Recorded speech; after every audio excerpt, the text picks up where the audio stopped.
Welcome, Father. There's a seat right at the front of the class for you, right over there. Hello, my dear. Maybe you can think of revoking my vows.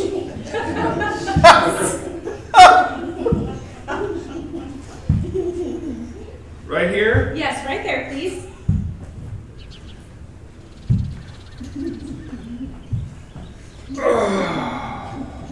All right. Hello, little ones. Now, class, this is Father Paulo, and he's going to be talking to us about a very special person.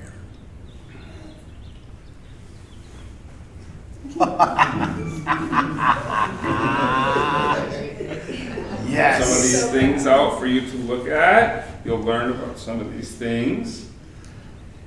I hear you guys have been doing some school trips to the California missions. Yeah. Is that true? That's wonderful. That's wonderful. So you've got to visit some of them. And I hear you've learned about my mentor and friend, Father Serra. Is that true? All right, well, since you've been learning and you've been doing a lot of school trips, maybe I could answer some more questions about Father Junipero. Say who, ni, pe, ro. Junipero. Serra. Junipero Serra. Father Junipero Serra, one of my dear friends and mentors. Would you like to know more about him? Okay. All right, You raise your hand if you have a question. Okay, go ahead. When did he live? He was born in 1713 in the island of Majorca, Spain, and he died in 1783, sadly to say. But I was a pretty ripe old age for that time. Yeah, okay, go ahead. What was his real name?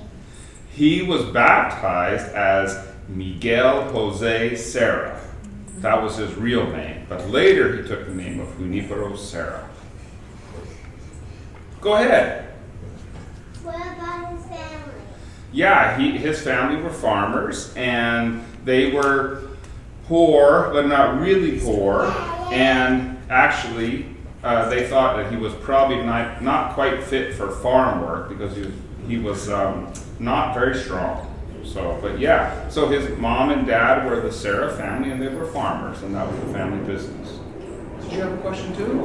Go ahead. What career did he? Yeah, so when he was 15 years old, he decided he wanted to study to become a monk. That's what I am. I'm a monk. And so he started at the Franciscan school in Majorca, and his parents paid for him to go to that school. And then he became a monk, and he became a scholar, and he actually became a university professor. He got a PhD, and he was teaching at the most famous university outside of Petra, like Peter, the rock in Majorca. And so he was teaching for 10 years as a missionary. So that's kind of cool. So he was a teacher. That was his career while he was in Spain, in Majorca, and the island. Any more questions? Yes. Go ahead. No, wait, are we? We're in focus. Oh, okay. Do you have another question? Did he look and dress like Yeah, he looked and dressed like me. So his hair was very similar to my hair, and I dressed and looked just like him because he was one of my heroes and one of my favorite people and a great friend. And he wore this very similar vestments, and he carried a cross and a crucifix. And well, if you think my limp is bad, we're going to learn about him. He had a bad leg problem, but he dressed very similar, although he was a part of the Grey Friars in the Franciscans. So maybe at some point in my life, I may also be part of the Grey Friars. Go ahead. Yes, that's one of the reasons. She said, was he a small guy? One of the reasons that he went into more of a life as a student is because he was very small. He was at less than 5'2", and he went to work with the Franciscans because his parents thought he wasn't strong enough to do farm work because he was kind of small and frail, and he didn't have great health. And in fact, the Franciscans, when he was working with the monks and the friars, like myself, the fathers, he was supposed to open the Bible and turn the book, but the book was so big and it was up here that nobody could see him. So they had to give him a different job because he was like this, and he was turning the pages and nobody could see him. So they had to give him another job, and that's one of the reasons he got to become more of a student because he couldn't do some physical labor that was required. So. Go ahead. What's a Franciscan? Good. A Franciscan is a monk in the order that is named after St. Francis of Assisi, and this is a statue of him. He was a wealthy man that lived many, many, many, many years ago, and he gave up his wealth and his riches in order to kind of found a religious order and to have vows of poverty in order to serve the Lord better. So he gave up everything that he had. He was especially known for being kind to the animals, and so that's why they have a picture of this. And maybe somebody will do a cameo on him someday. That would be a good cameo. Maybe you guys will get to learn about him someday too. But that's St. Francis of Assisi. And so monks are called Franciscans after St. Francis. Go ahead. Was he a reformer of monks? Yeah, he was a reformer, and that means that he helped the Franciscans at a time when they had really become very turned in on themselves, and they were internally focused, but they had lost their drive to share the gospel and who Jesus was with the world. And so he really had a passion to begin to change that, and he started about teaching it, but later in his life, he led the charge, literally and figuratively, academically, and then in real life, to help the Franciscans become more missionaries, like they started out in sharing the gospel throughout the New World. Anybody else? Okay, go ahead. Why did he leave his house? Yeah, so he had read and studied about a Franciscan missionary that brought the gospel and the news about Jesus Christ and the Bible to the New World, and so he was very inspired, and he decided that even though he had a very good, cushy job that was well-paying and it was safe and it was near his family, that he needed to fulfill the Great Commission and tell people that had never heard about Jesus who Jesus was. And so he decided to, and he wrote a very sad letter to his family, and he couldn't even deliver it in person. In fact, I delivered it to his family and shared with them his sadness, but he lived out the gospel call to leave family and mother and father and brothers and sisters and to go and serve the Lord in a brand new place very far away. Oh, go ahead. What did he own? You want to know? He owned his clothes, a crucifix, a Bible, and a prayer book, just like me. And that was it. He had no other possessions in the whole world, and that's where he traveled. And because he had a bad leg, like I do, he carried a staff, but that was different in different places. He didn't really own that. He just grabbed one when he saw a big stick. Anybody else? What about the Jesuits? Jesuits. One of the things that happened later in his life is that the king of his country, which was Spain, got really mad at the Jesuits, who were another order of monks or priests like us, not Franciscans, but Jesuits, and he expelled them from the whole country and all their colonies and everything and got rid of them. And he basically said, everybody had 24 hours to get rid of these guys, and then poof, they're gone. Well, the Jesuits ran and had done missionary work previously in Baja California, which is lower. There's Alta California, which is higher. And so the Jesuits had a series of missions, which is now Mexico, and all of a sudden they had to leave, and they were gone, they ran away. So then Father Serra became the president and the leader of all the missions that the Jesuits had been forced to abandon. So he had a whole new group of people to pay attention to and responsibilities. Go ahead. Tell us about his journey to California. Yeah, so he left Spain. He took a 3-month journey to California. His first stop was at the island of Puerto Rico, and then he moved from Puerto Rico to Veracruz, Mexico. And in Veracruz, it was 250 miles to Mexico City. And because one of the vows that St. Francis had is that if riding a horse is a luxury, if you could walk, you should walk. So he walked 250 miles from Veracruz to Mexico City in a pilgrimage to St. Guadalupe. And he wanted to visit that place, and that's how he got started. So 3 months on a ship, very dangerous journey, 250 miles by foot to Mexico City, where he started his ministry and missions in Mexico at that time, or Lower California. Did you have another one?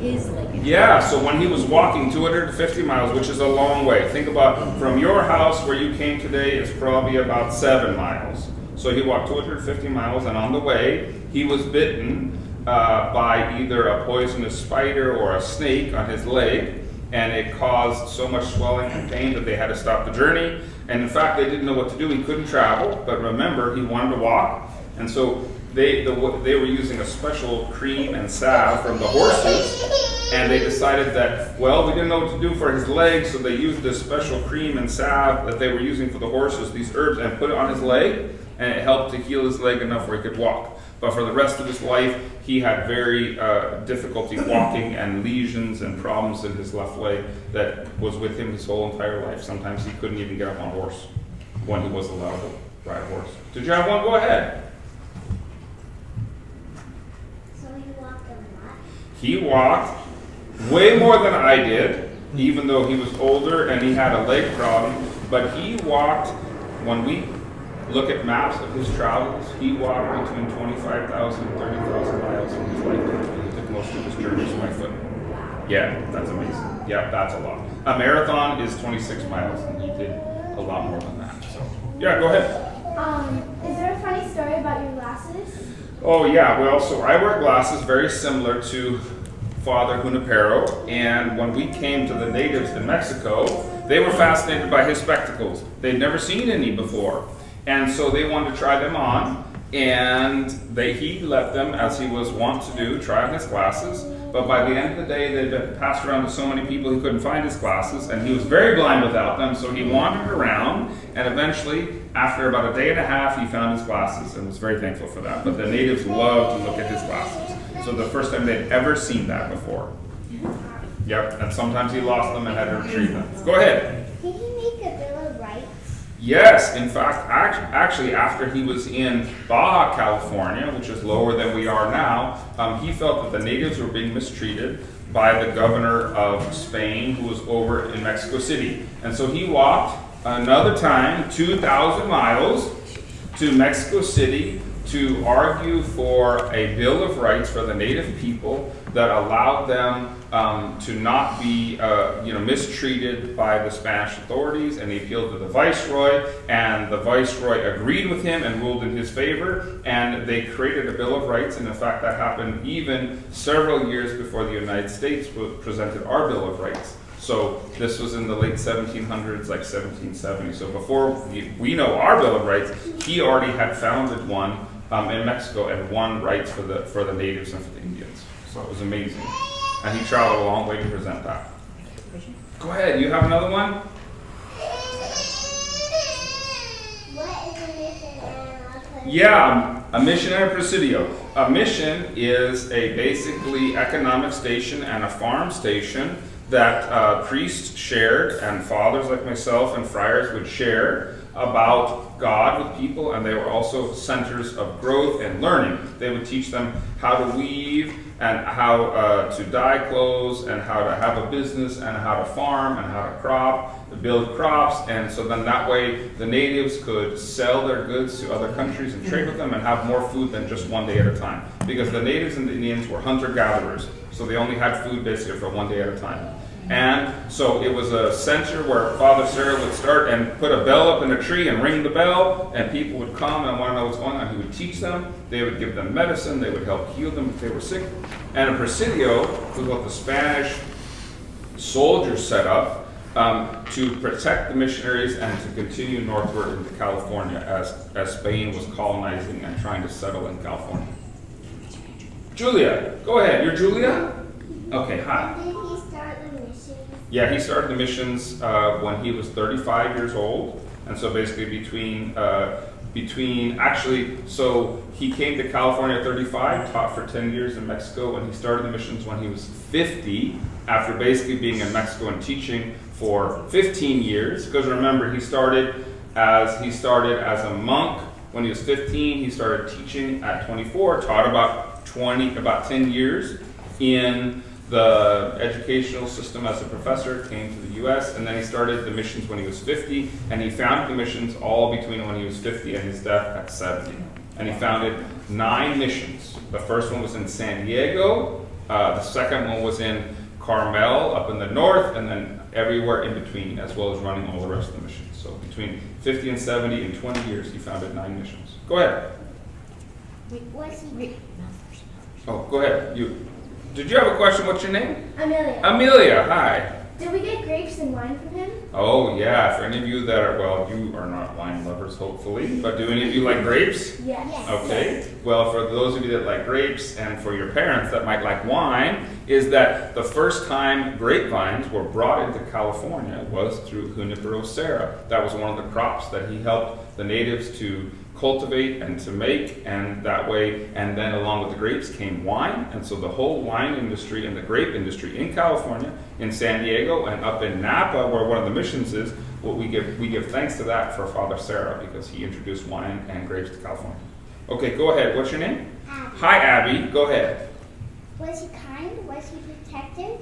Yes, he believed himself to be a protector of the natives, and he was there to, even though the Spanish through military force was conquering California, he believed that he wanted to share the gospel, and so he was there to actually protect the natives, especially women and children, from the Spanish soldiers that could get quite unruly and were not very kind, and so he saw that as his entire job is to share the gospel and to make sure that he was able to communicate the gospel, because if the soldiers were mean to the people and they said that they were Catholics or Christians, people wouldn't like who God was. And so he actually moved the missions very far from the Presidio. The Presidio was a fort for soldiers, and the missions is where the priests lived and the monks lived and the friars lived. And then he said they should be very far apart so people don't associate with one another. And the soldiers won't interact with the people. They'll only have them with the people. Good question. Yeah. Yeah. What's your name?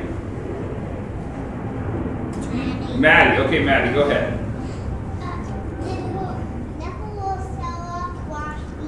Yes, one of the ways that he did active service towards the native people and showed his humility and his care for them is that he would wash their feet when they would come in from a hard day of work or labor, as a part of setting up the missions and letting people know who Jesus was. He washed their feet. And they would walk around barefoot most of the time. He had sandals, but they would walk around barefoot, and he would wash their feet after a hard day's work to make sure that they were welcome. Go ahead. Go ahead, Julia. Was he a clever monk?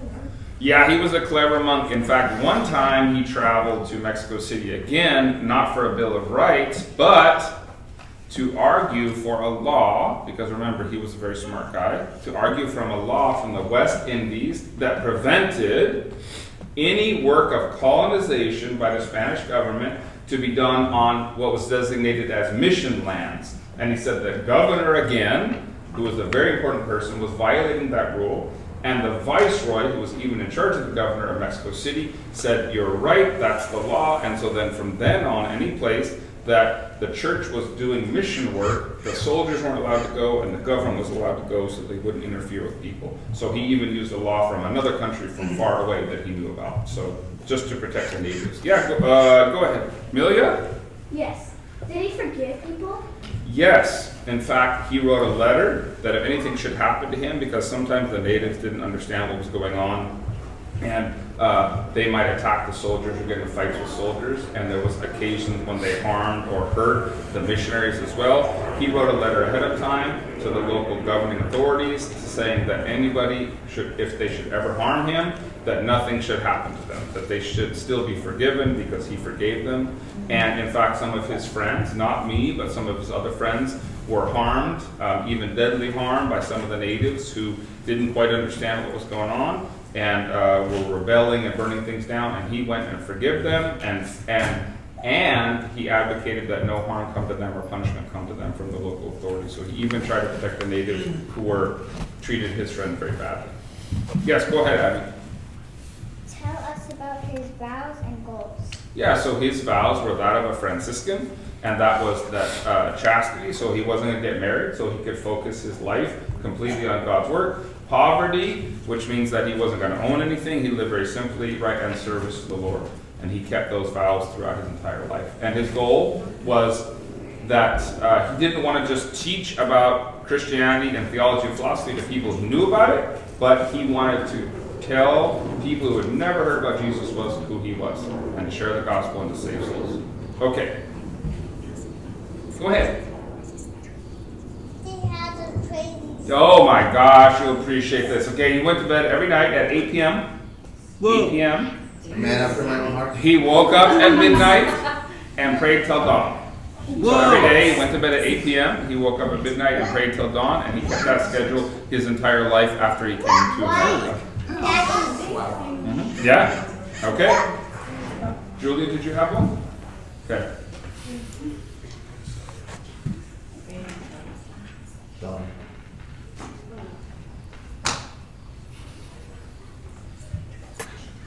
What about baptism and translation? What was the What second? about baptisms and translations? Yeah, so he, in his lifetime, when he came to the Americas and started to be a missionary, he is associated with having performed about 100,000 baptisms of the native population, the Indian population, over that period of about 35 years coming to Mexico and continuing. He also was a Bible translator because the natives and the Indians did not have the Bible in their own language or even a written language. So he helped them write a language and to translate the Bible and prayer books and scriptures into their native language so they could read about who Jesus was. Good question. Oh, go ahead, Abigail. Abby. Nope. Teacher said you. How did he die? Yeah, well, he was not healthy his entire life, and basically he died of old age up at Carmel, which is way up north, and he would always put missions near a freshwater source and near a port, and so he just died after serving the people of Mexico and California, Baja and Alta California, after for 35 years. He just died as an old man. He had an injury to his leg that continued to get worse and worse and worse, and so it was not particularly exciting, but it was just a part of him giving his entire service. He probably would have lived longer if he would have stayed at home in Mallorca, where it was safe and sound. So he never would have gotten bitten by a spider or a poisonous or a venomous snake or a poisonous spider. So go ahead, Amelia. What's a white murder? Martyr, a white martyr. So the church, and we consider him a white martyr, which means that he died serving as a missionary and serving Christ. As opposed to some people we've heard about are martyrs that somebody else might get them, like Thomas of Becket was what we would consider a red martyr. So, how dying of natural causes or not. So, you got one, Maddie? No, tell us about his funeral. Yeah, about his funeral is that his funeral was held in Carmel at the mission there, and more than 10,000 people showed up, most of them natives. Many of them were not Christians, but they had such a respect for who he was and what he had done for their people. He had really made, everywhere he went, he made life better. He created hospitals, he helped them trade, he helped them learn, he helped them heal one another, and create economic centers of opportunity for people. So everybody had, and they had great respect for the Bill of Rights and the way he had fought for Native peoples. So more than 10,000 people showed up to his funeral. Julia, you have one?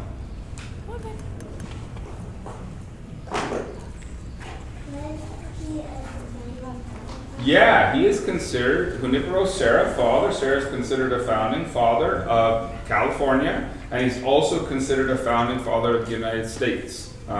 So he is one of the people that, as the United States was forming back east, in the north, he was also helping the United States and California to form here. So he's a founding father of California, founding father of the United States, and basically the evangelizer of California and the West Coast.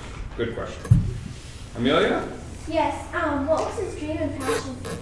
Yeah, his passion and his dream that he kind of was inspired when he was a young man was to, once again, get the gospel and the Bible to people who've never heard it before, and to help reform the Franciscans, to bring back them as a missionary force, and to say, we have to stop being so isolated and to ourselves and just teaching ourselves, but to turn outward and share the gospel, and to risk our life and to carry out the goals of St. Francis of Assisi. And in fact, one of the reasons he picked Junipero as his name was Junipero was a helper, was a very humble and servant-minded helper of St. Francis of Assisi, and that's why he picked his name when he became, you get a new name when you become a friar, when you become a father. So, oh yeah, go ahead, Abby. Did you live in the same kind of room, like the room with Books and what? Most of them have another question.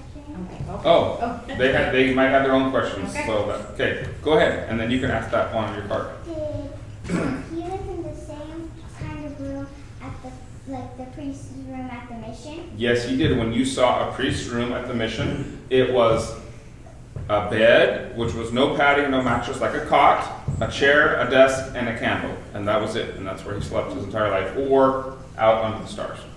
And do you have another question? Did popes admire him? Yeah, so he had two popes that took great interest of him. The Pope is the head of the Catholic Church.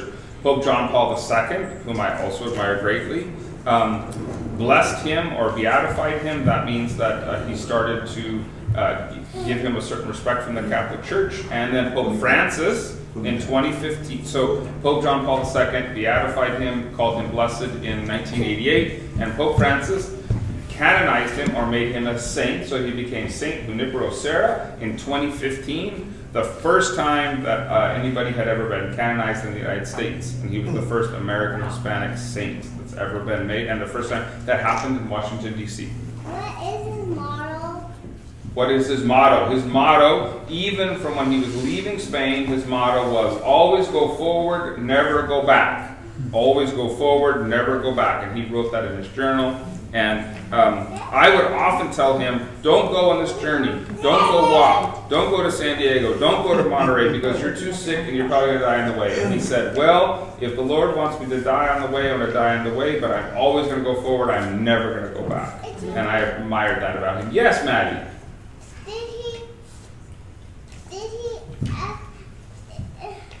Did he ever outside to sleep? Yeah, he slept under the stars a lot. A lot of times he didn't have a tent, and he slept under the stars many times. That's a good question. Go ahead, Julia.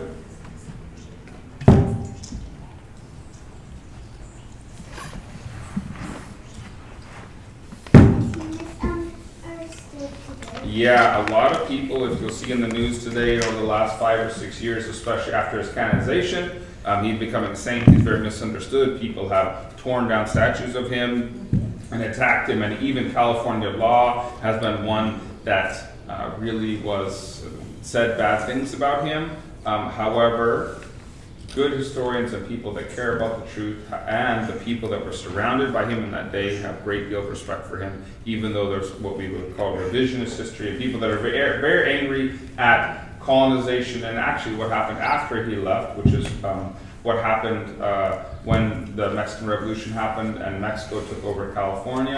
Things went very bad for the natives that he protected once the church was not in charge anymore, and people kind of put those things together. So a lot of folks don't understand who he was. Yeah, go ahead, Mel. So he has a lot of statues? Yeah, he has statues all over California. Unfortunately, a couple of them have been torn down, like in San Francisco, but here in Ventura, he also has a statue, and all over the California area, where there's 21 missions total in California. 9 of them he founded, the rest were by the Jesuits that he took over, and then there's a lot of missions down in South America. And he also, in Washington, D.C., there's a hall of statues. There's a statuary where every state gets to pick 2 people that represent their state, and in Washington, D.C., Junipero Serra, Saint Serra, is one of the 2 statues that represents California. That's the founder of There's a California. school named after him in Gardena. Yes, there is. Go ahead. What are some lessons you learned? Yeah, one of the lessons I learned in thinking about his life and from watching him is that it doesn't matter that your size or your strength, or if you're in good health, or if you're very strong, you can still serve the Lord. I also learned that there's been other Christians like William Wilberforce that had the decision that they could serve the Lord where they were, or they could run away. That the fact that he decided to serve the Lord where he was, and even within the circumstances and the restraints that he had and the constraints, and be connected with the military, but he could use that because the military funded the mission. And actually allowed them to come to the United States and to Mexico and to carry the gospel and share it, and he wouldn't have been able to do that by himself. And so he used what was available to him, and he helped people still see who God was. So those are some lessons that are really important to me about his life, and that you could be small and in poor health and still serve the Lord, and he had great courage in his lifetime. He was a great friend. Yes? What do you admire about him? I admire the fact that he gave up a really easy life that was safe and secure, and left his family, as the Bible had said, and as his hero St. Francis has done, and has Jesus and the other disciples, to share the gospel with people who needed it. And so there's a great spiritual heritage that he gave to people, and he put his money where his mouth is, and he was lived with integrity and lived with courage, and I admire that, and he used what God had given him, and he never made any excuses, and he was never daunted, even by people who tried to dissuade him. And Jesus had that same thing. People tried to talk him out of doing certain things, but he did it anyway. Yeah, go ahead. How many times a week did he go to church? Oh, he performed church duties every day of the week. Yeah. So. All right. Any more? No? That's Okay. all right, class, make sure to thank our guests. Thank you. This is one of our missions. If you go to the mission San Diego, this is one of the crosses that came over basically from Europe, and so we're supposed to be Jesus' hands and arms, and that's why he doesn't have any hands and arms, and so that's what Father Serra did, and I did alongside him, and I'm happy and thankful to have known him. Thank you for coming and asking questions, and continue to visit more missions. I hope you get to visit all of them, even the ones that Father Serra didn't found. We went to